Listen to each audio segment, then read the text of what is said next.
Hey, so we are live to the world. I say the world to LinkedIn and YouTube. Lovely to see everybody who's joining us.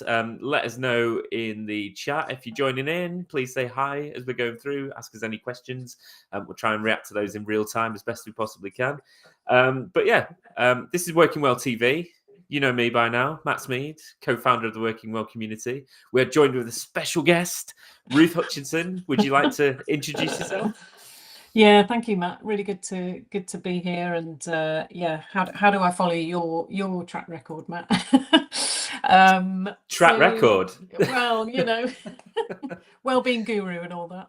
Oh, do I want to be a guru? I'm not sure about that. That's another conversation. Anyway, sorry. That's another conversation, yeah. I'll stop interrupting you. Yeah. So, gosh, I mean, I've been I'm incredibly passionate about health and well-being.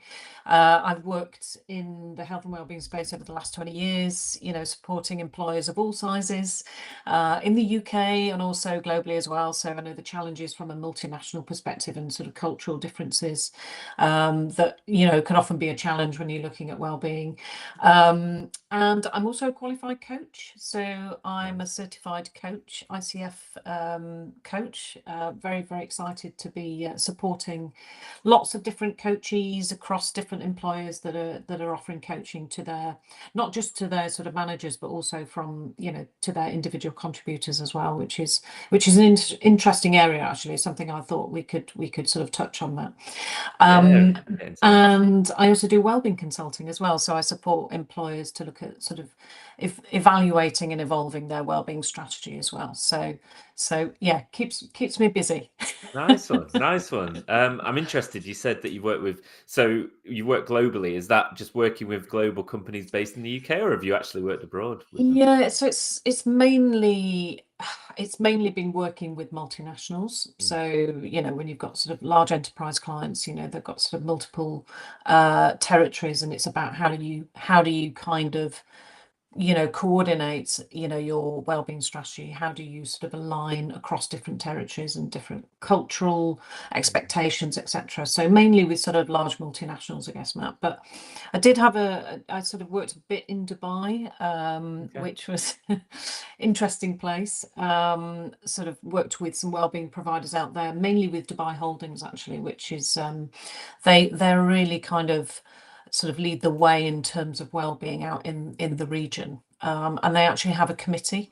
They sit on the sort of wellbeing committee for the Middle East as well. So really, really interesting sort of, I mean, obviously wellbeing over there is completely, it's completely different, right? And this is coming back to this sort of cultural challenges, that HR, may struggle with is, well-being means something completely different in the Middle East as it does here or the US or anywhere else, sort of thing. So it's so did a bit of work out there, done a bit in the US as well, but mainly UK, mainly sort of multinationals. Yeah, super interesting. Do you know, I ran put together an approach a couple of years ago now that was all about measuring psychosocial risk within a multinational organization. And I got to work with the different groups and some of them around the globe and asking them about what are their main stresses from a psychosocial risk perspective. And in the UK, it was, too many emails, can't park properly, all this sort of stuff. Yeah, first world problems.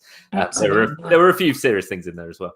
But then I worked with one group in Colombia, and they were in a breakout room, and then they came back and they said, we've realized that our main issue is trying not to get kidnapped on the way to our car at the end of the day. And I was like, flipping it. That's incredible. Just not try, but there was an active risk of that actually occurring, and it just blows your mind, doesn't it? It does.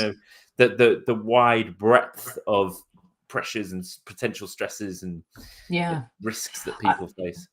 That reminds me of a little story as well. That I have is I've worked excuse me, across the different pillars, with different providers, and one was a physical well-being company that were offering those activity trackers. Back in the day, they were first into the corporate market to look at activity step counts and things like that.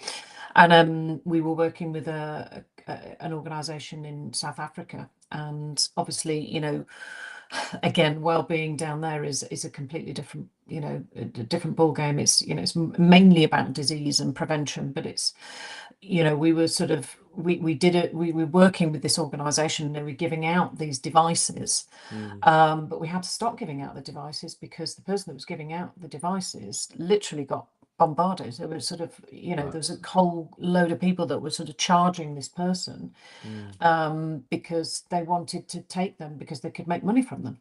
Wow. Yeah. So, it was actually quite dangerous for them to give out these devices. So, yeah, I mean, that's just an aside, but just reminded me of a story and kind of challenge that that they had. So, and the complexity around this stuff, which is kind of where I want to get to. So if this is all incredibly complex, here's an easy question for you. If this is all incredibly complex and wide ranging and all the rest of it, how do we build an effective wellbeing strategy to tease it all together? If you could just tell me in 60 seconds, that'd be good. Wow. Okay. I'm only joking. So I guess there's a lot of things that you need to think about, when putting together a wellbeing strategy. I think it depends on where you are in that journey. There are some organizations that will have a wellbeing strategy, some don't. Some might be looking at evolving their wellbeing strategy.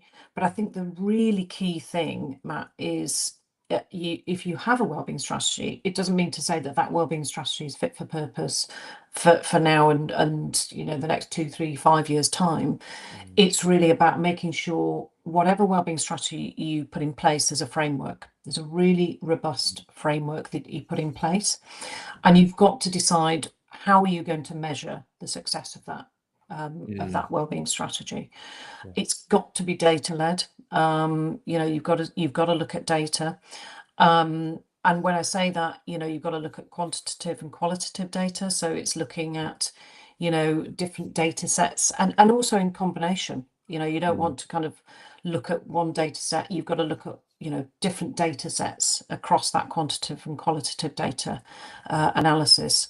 And once you've got that measurement and that framework in place, it's about evolving and adapting.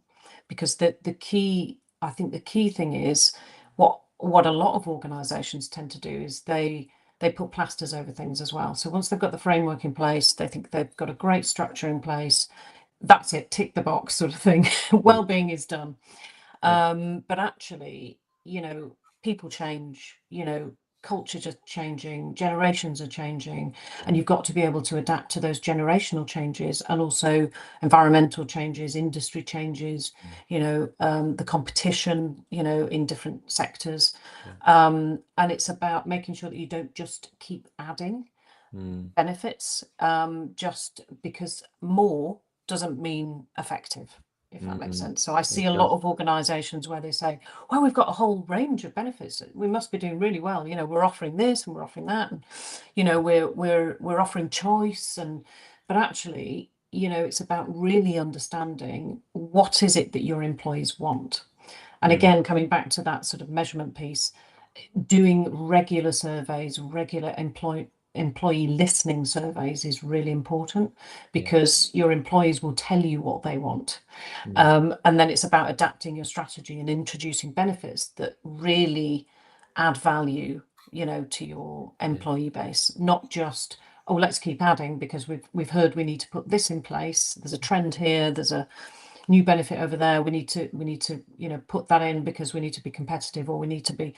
Don't make assumptions, is what I'm saying. I think there's a lot around continually listening to your employees and continually evolving and measuring the success of it. Don't know if that makes sense. That's not in a few words, but anyway. 60 seconds. No. 60 No, seconds. it really does. It really does. I love that piece around iterating.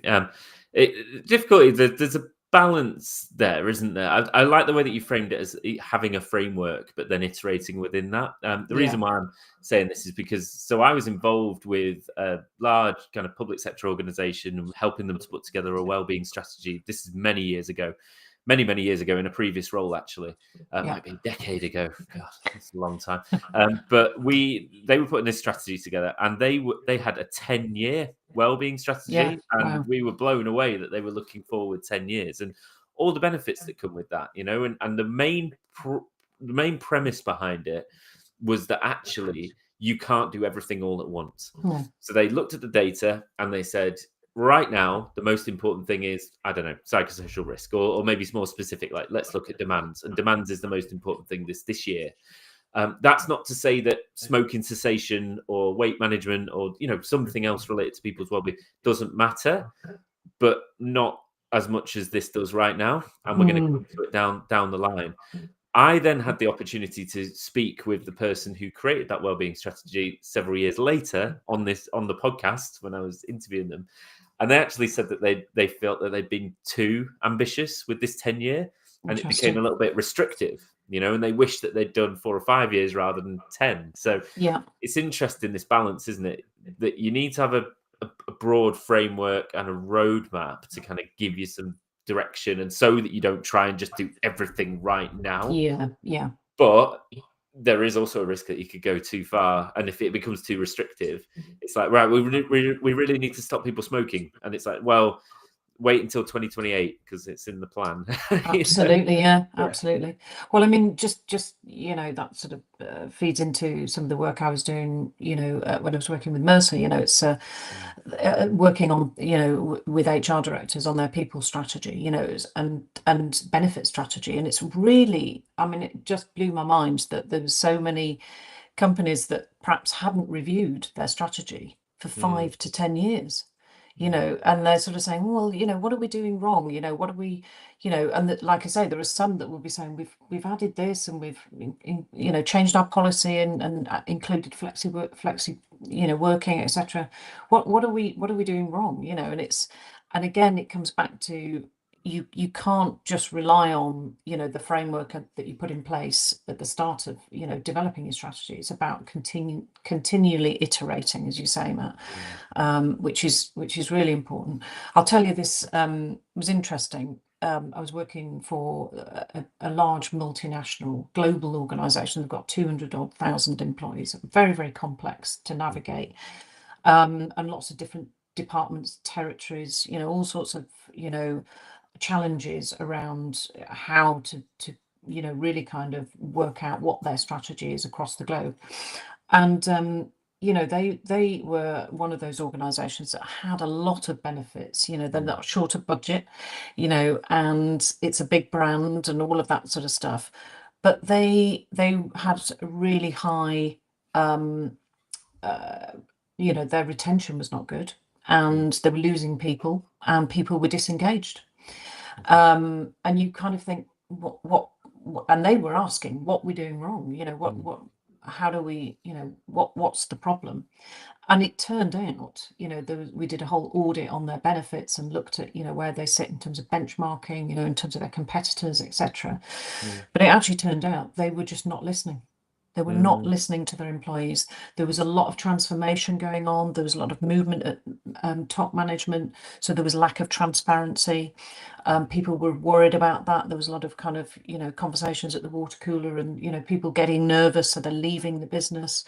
And then they weren't listening to their employees about what was important to them. So again, I'll come back to that, listen to your employees and really listen, because they will tell you. They will tell you how they're feeling. They will tell you about what benefits they want, and they'll tell you if there's a misunderstanding around, lack of communication and transparency across the business. So you can get a lot from really, really kind of understanding your employees and listening to them. And those sources of data are interesting as well, aren't they? We spoke to several benefits providers at a recent event that we attended, and just the insight that you can get from some of that data, So what are people asking, and what are people searching for, and what are people accessing, and also what are people accessing together?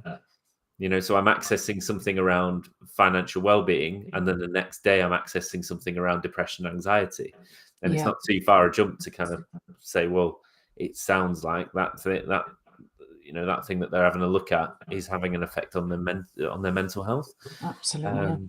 Yeah. And I think it's making sure that, going back to what you were saying about, an effective wellbeing strategy, I think it needs to not sit in isolation. So it's it's not an isolated strategy, which is often how it's positioned. It's almost kind of this add-on. Oh well, let's worry about people later, and people often look at their strategy in isolation, but actually it's really about connecting it to business objectives. You've got to look at how does it connect to your people strategy, to your talent strategy, to recruiting and attracting talent, and how does it meet your business objectives? So it's really kind of making sure that it's part of that full people strategy rather than it sitting in isolation. Because when it sits in isolation, HR become seen as the cost center, so not a profit center, if you see what I mean. And traditionally that's how HR functions have been seen. They're a cost center. This is a cost to us as a business rather than actually being seen as a profit center. And I think it's moving that narrative and making sure that it doesn't sit in as I say, in isolation, and it's ultimately looking at how can investing in your people is going to have an impact on your bottom line and your business objectives. That's the key. Oh, I love that. I love that cost center versus profit center. So what other things are in a company are pure cost centers? So I mean mainly HR, right? I mean, there are probably different departments, depends on the organization, but is there anything else? Is there anything else that's pure? Because most other things you'd link towards the success of the business, but you do, yeah. But You're so right. It's viewed as that's just a cost. That's something that we kind of have to do, or is the right thing to do, or we've got a legal obligation around, rather than saying absolutely. And I think that's why. Yeah, and I think that's where the challenge lies a lot of the time in terms of getting further investment for wellbeing, and investing in people is that leadership and the executives that are focused on business objectives don't link the two, don't marry the two. Interestingly, it's a bit just again some of my work that I did at Mercer. It's a bit like when an organization goes through an M&A. And often the business is focused on what is the profit and what is it that they're going to achieve from that M&A from a revenue perspective. How is that going to look in terms of the new world, and how is it going to increase their profitability by acquiring a new business?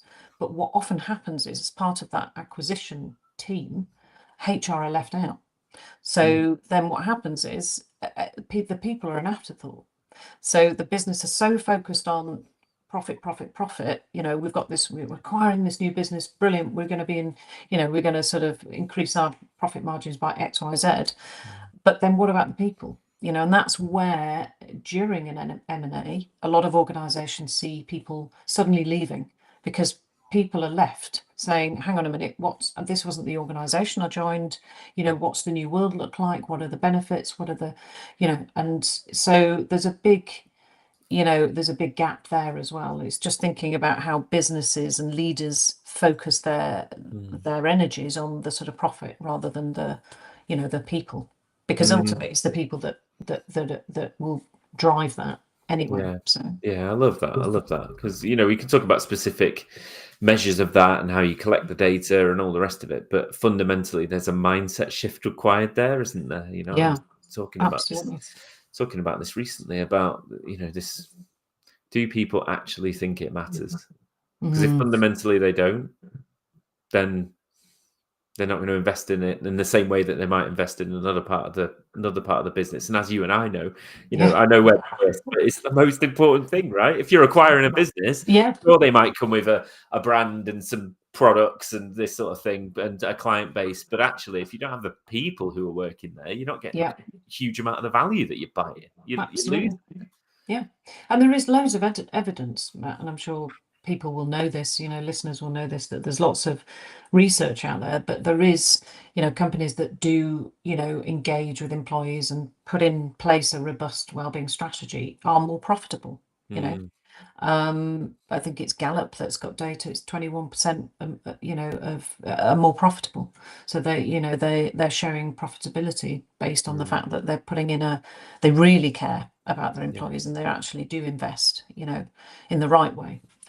So it's it baffles me that we're still having this conversation It really does. about Yeah. why people and why investing in people. And it's a struggle, isn't it? Mm, But but I think that the point is, it's better to do something rather than nothing, and I think that's key. yeah. So Talking about doing nothing. So I saw a paper the other day, and the numbers don't seem to shift on this surprisingly when I tell you what they are. So whenever they ask people, do you have a robust well-being strategy or a well-being strategy of any kind, the numbers I tend to see are kind of, I don't know, 20, 30, 40% maybe say that, yes, yeah, we've got a well-being strategy. They then always ask the question, are you planning to create one? And it's always, yeah, the other 30, 40, 50% are absolutely planning to create one. But then they do the same study in 2 years' time and it's the same yeah, numbers. So yeah, if we said it's about 50-50, perhaps, yeah. what's stopping that 50% of organizations that don't have a well-being strategy creating one? I think it's a number of things. I think it's, there's potentially lack of expertise in the business, Mm, lack of resource. If you're a smaller organization, it may be somebody that's doing it on the side of their sure. desk. And maybe there's a feeling of getting it wrong, Mm, not doing it in the right way, and it's maybe not their core role. Um, Maybe, there's a sense of overwhelm. It's mm, kind of, there's so many different frameworks and theories and thoughts about how to do it, how not to do it. There's maybe almost, and there's a plethora of wellbeing benefits out there, right? So it's mm, kind of, how do you navigate through the haze of all of that? yeah. And I think some organizations will say, well, look, we'll put in the sort of key benefits we think we need to have, and then that's it, and Mm, and really not kind of, it's almost like you don't want to open a can of worms. So I think there's maybe some reservation around that. mm, But I think that sort of limited resource and also backing from the leadership, mm, that again, it's, you stick your neck out there to, if it's not your core role, yeah. do you then want to be in the firing line to say, from leadership saying, look, what's all this cost over here? We need to be focused over here, sort of thing. So I think there's I think there's a nervousness, for some Yeah. organizations, and also an overwhelm. I Yeah. don't know what you think of that. No, that's interesting. I tell you what, I'm not going to get on this high horse for long because I've been talking about it too much over the last few weeks. But I was asked to provide a hot take for the Truth Lies Oh, and I like Wellbeing that. and Workplace podcast, which I was delighted to have done. And my hot take was that well-being leaders hold themselves to too high a standard that I Mm, don't see in other parts of the organization. Now, look, I'm interesting. not sure I fully believe that because I was asking, I was asked to provide a hot take and I wanted to create something that would create some debate. Yeah. But interestingly, based on some of the things you've just said there, you know, a lack of confidence or bravery even to try Mm, something out because yeah. you're worried it will go wrong. I don't necessarily see that in certain other parts of the business. So if Yeah. you think Yeah. about like a marketing strategy, they're Yeah. like, this will work. We're confident this will work. And then you look at Yeah. it 6, 12 months down the line, you're like, it didn't work. But they've got the confidence to be able to try it and the backing from Mm, leadership to be able to try it. I don't always see that being the case in the well-being yeah. space. Yeah. That sometimes they're, you know, maybe the exec team wants a little bit more proof before they do Mm. something. I don't know. I don't know. Yeah, and I think, look, again, the leadership inevitably, it's that balance of profit, and versus your people, right? And it's kind of, I mean, again, it's crazy because it's the people that drive the profit of the business, and Mhm, we as people in this industry, and as consultants, trying to support organizations to really work out how to get the ear of leadership and make sure that they understand the direct impact that people are having on the bottom line. I think that's the key thing. mm, But also in fast-paced environments, I mean, the world is moving so fast now. You've got so many things that are fast moving. It's almost like wellbeing gets deprioritized, as well. mm, mm, Especially if there's a crisis moment, that then suddenly becomes, right, we've got a crisis over here. The business all needs to focus their attention on this. Never mind wellbeing and people. Let's get focused on this. So, and mm, again, I think that can be a bit of can sort of crop up and be a bit of a challenge in terms of why companies either have good intention but then don't follow through. So Yeah. I don't know what you think. I mean, that's just thinking about the world of AI and I don't know if we're going to talk about that. I don't know if that's a good idea. Yeah. AI is what in case it's listening to us right now? Yeah, exactly. Yeah. Actually, I am an AI. Actually, not real. Fair enough.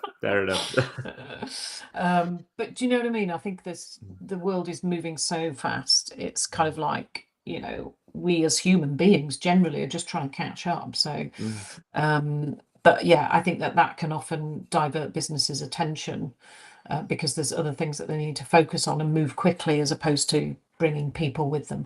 So it's such a paradox, though, isn't it? It's such a paradox. Like in those crisis moments, that's when you need to be, thinking about your people. And the introduction of AI, absolutely, you want to react to that and think, what does this mean for our business and the products we sell and the service we provide and all that sort of thing.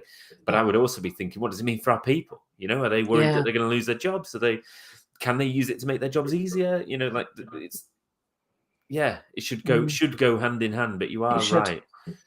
Yeah, that's really resonated with me, seeing well-being, and I probably broaden that out to people, HR and all the rest of it a bit more broadly as a cost center rather than a profit center. And fundamentally, how do we create that mindset shift? Yeah, absolutely. And how do we arm? How can we?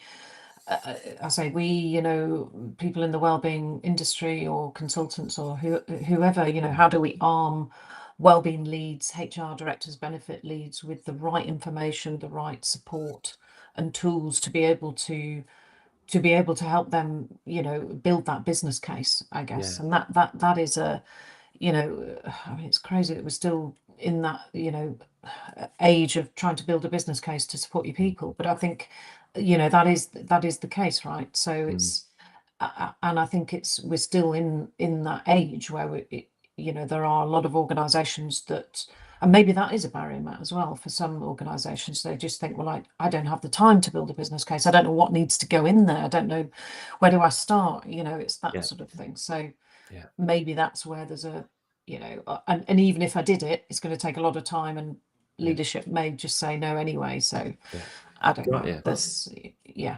Got you. Well, look, I can't believe how the time's whizzed by, and you've just said there. Oh my goodness, it's 30 minutes already. So fast.